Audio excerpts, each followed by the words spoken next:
ज्योतिष में केतु को एक छाया ग्रह की संज्ञा दी गई है।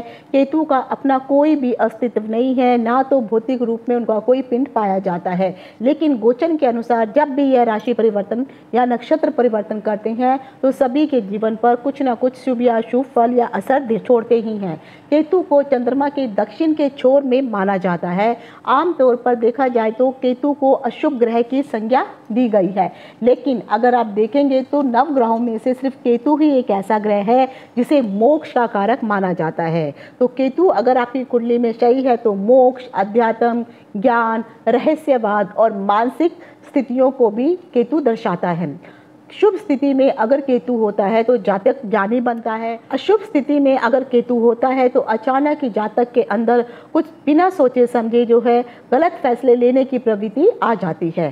केतु अपने आप में देखा जाए तो एक रहस्यमय कारक ग्रह है। केतु सूर्य और चंद्रमा दोनों का ही दुश्मन है और समय समय पर ग्रहण लगा करके वह अपनी दुश्मनी का बदला भी इनसे लेता है।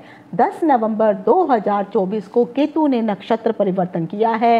वह चंद्रमा के हस्त नक्षत्र को छोड़ करके सूर्य के उत्तरा फाल्गुनी नक्षत्र में अब आ चुके हैं। यहाँ पर केतु जब उत्तरा फाल्गुनी नक्षत्र के चरणों का भोग करेंगे तो सूर्य के नक्षत्र में जाते जाते वह 10 नवंबर से लेकर के 18 मई 2025 तक इसी नक्षत्र में विद्यमान रहने वाले हैं।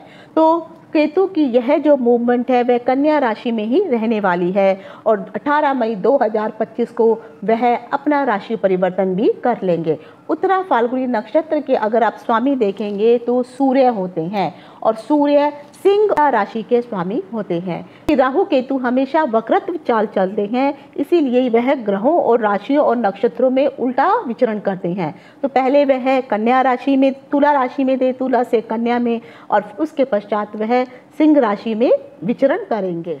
केतु एक तरफ देखा जाए तो रोग के बंधन से भी जा करते हैं, एक्सीडेंट इत्यादि करवाना, चोट इत्यादि करवाना, यह केतु के अशुभ फलों में विद्यमान है। अगर केतु शुभ स्थिति पे है तो दूसरी तरफ वह इंसान को मुक्त भी कर देते हैं।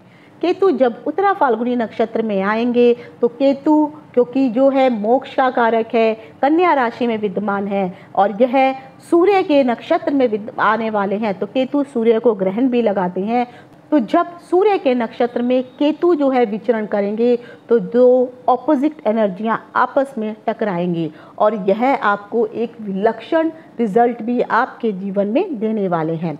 इस परिवर्तन की वजह से आप सभी जातकों को या तो कुछ शुभ फल प्राप्त होने वाले हैं या फिर आपके जीवन में उथल पुथल मचने वाली है।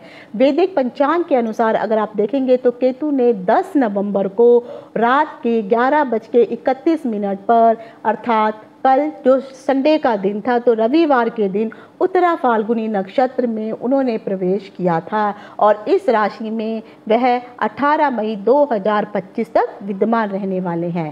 कन्या राशि में रहते हुए सूर्य के नक्षत्र में जब केतु ने परिवर्तन किया है तो नक्षत्र सिद्धांत के अनुसार अब केतु आपको इस प्रकार का फल देने वाले हैं। तो जितने भी 27 नक्षत्र के जातक हैं और 12 राशियों में जिन भी राशियों में यह नक्षत्र पड़ते हैं उन प्रत्येक व्यक्तियों को इस प्रकार के फल प्राप्त होने वाले हैं। जिन भी जातकों का जन्म उत्तरा फाल्गुनी नक्षत्र जो सूर्य का नक्षत्र कहलाता है, क्योंकि ये जग जाहिर है कि सूर्य और केतु और चंद्रमा के साथ इनका आपस में 36 का आंकड़ा है। तो कृत्तिका नक्षत्र, उत्तरा फाल्गुनी नक्षत्र और उत्तराषाढ़ा नक्षत्र जो सूर्य के नक्षत्र हैं, इन भी लोगों का जन्म सूर्य के नक्षत्र में अगर हुआ है तो आप लोगों को ये जो यानी आप 10 नवंबर से लेकर के 18 मई तक का जो समय है तो दिसंबर, जनवरी, फरवरी, मार्च, अप्रैल, मई, तो कुल मिलाकर के आप कह सकते हैं कि 7 से 8 महीने, 7.5 महीने तक का जो समय है आपको संभल कर रहने की ज़रूरत है, क्योंकि केतु जो है आपके लिए जन्म तारा में आ गए हैं और यहाँ पर रहते हुए केतु जो है आपके शरीर में किसी भी प्रकार की हानि अवश्य पहुँचाने वाले हैं। तो आपको अपने शरीर की रक्षा करनी है। जब भी आप रोड क्रॉस करेंगे तो रोड को क्रॉस करते वक्त सावधानी अवश्य बरतिए, क्योंकि वह सूर्य के नक्षत्र में आने वाले हैं। तो सूर्य आपके पिता के कारक हैं, तो पिता की सेहत को भी कुछ ना कुछ इशू हो सकती हैं। अगर आपका भयंकर एक्सीडेंट होता है तो आपको फ्रैक्चर इत्यादि भी हो सकती हैं। कई लोगों को अगर हार्ट से संबंधित या दिल से संबंधित कोई इशू चल रही हैं तो यहाँ पर भी केतु के द्वारा आघात मिल सकता है। तो आप लोगों को अपने शरीर में अपने दिल की, अपने हड्डियों की और अपने शरीर की रक्षा करना अत्यंत आवश्यक है। पिता के स्वास्थ्य में भी थोड़ा उतार चढ़ाव आपको देखने को मिल सकता है। जो भी लोग सरकारी नौकरी में कार्यरत हैं उन लोगों को भी सावधान रहने की ज़रूरत है, क्योंकि सूर्य सरकार का कारक है और केतु जो है कहीं ना कहीं अगर आप घूस इत्यादि लेते हैं तो यही केतु आपके लिए आत्मसम्मान में ठेस अवश्य पहुंचाने वाला है। बशर्ते कुंडली के अकॉर्डिंग कहीं पर केतु की दशा, महादशा, अंतरदशा या प्रत्यांतर दशा अगर चल रही है तो आपको अत्यधिक सतर्क रहने की आवश्यकता है। तो जितने भी लोगों का जन्म सूर्य के नक्षत्र कृत्तिका, उत्तरा फाल्गुनी और उत्तराषाढ़ा में जिनका भी जन्म हुआ है, आप लोगों को अगले 7.5 महीनों तक बहुत ही अधिक जो है संभल करके रहने की ज़रूरत है। मैं तो कहूँगी अप्रॉक्सीमेटली 8 महीने का ही समय आपके लिए जो है डेंजर है।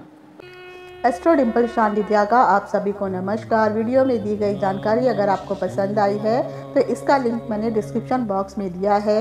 यह वीडियो आपको ज्योतिष ज्ञान सागर यूट्यूब चैनल पर मिल जाएगा।